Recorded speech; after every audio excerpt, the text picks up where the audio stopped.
গরম তো পড়েই গেল, কিন্তু তার কি পিকনিক তার মধ্যে থেমে থাকবে কেন? পিকনিক একদম জোর কদমে চলছে, ব্যাকগ্রাউন্ডে গান চলছিল, তাই জন্য আমি এরকম করছিলাম মুরগির মতো। যাই হোক, এখানে আমি গানটা দিলে কপিরাইট খেয়েছিলাম, তাই আর দিইনি। তারপর দেখো এদিকে সমস্ত প্রিপারেশন চলছে। আজ আমরা তালদি পঞ্চায়েতে সমস্ত স্টাফরা মিলে এই পিকনিকটা করছি।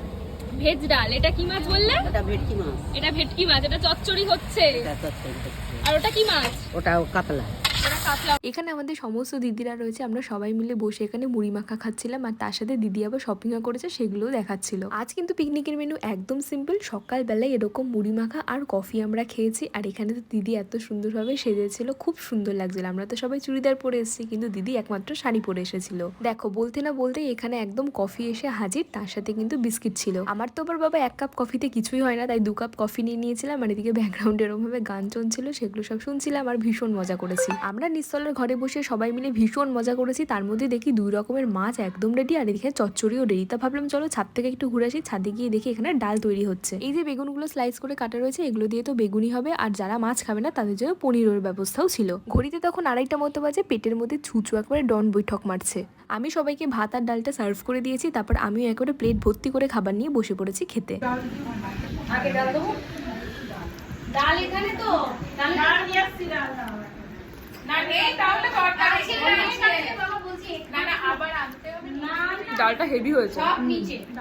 যাই বলো আর তাই বলো, বাঙালি মানুষ ভাত ডালের মধ্যে একটু লেবু দিয়ে ভালো মতো মেখে বেগুনি দিয়ে খেতে কিন্তু আমার হেভি লাগে। মাছের মাথার সাথে সমস্ত সবজি দিয়ে এই চচ্চড়িটা খেতে কার কার ভালো লাগে তারা কিন্তু অবশ্যই একটা কমেন্ট করে যেও। রাখি দিয়ে আমাদের সবাইকে সার্ভ করছিল। দিদি বললো পনির বেশি আছে, তোমরা কে কে নেবে? আমি বললাম যে হ্যাঁ হ্যাঁ দাও, কেন টেস্ট করবো না। বাট পনিরটাও কিন্তু খুব সুন্দর হয়েছিল খেতে। খাওয়া দাওয়া তো চলছে, তোমাদের কি আলাদা করে মেনু আমাকে বলে দিতে হবে? তোমরা তো দেখতেই পাচ্ছ পরপর আমি কি খাচ্ছি। এরপরেই চলে আসলো ধনেপাতা দিয়ে পাতলা করে ভেটকি মাছের ঝোল। আর এদিকে দেখো সবাই বসে কি সুন্দর খাওয়া দাওয়া করছে। সব থেকে তো পুচকুটা খুব ভালো খেয়েছে, সমস্ত খাবার কি সুন্দর গুছিয়ে খাওয়া দাওয়া করেছে। তবে এইবারই পিকনিকে আমাদের মেনুতে কিন্তু 2 রকমের মাছ ছিল, কোনো রকমের মাংস ছিল না। আমাদের তো ভেটকি মাছের জায়গায় পাবদা মাছ করার ভীষণ ইচ্ছা ছিল, কিন্তু পাবদা মাছ সেরকম পাওয়া যায়নি, আর সেটাও নাকি ছোট ছোট খুব একটা ভালো হবে না, তো তাই জন্য আমাদের আনা হয়নি। তার পরিবর্তে ভেটকি মাছ আনা হয়েছিল।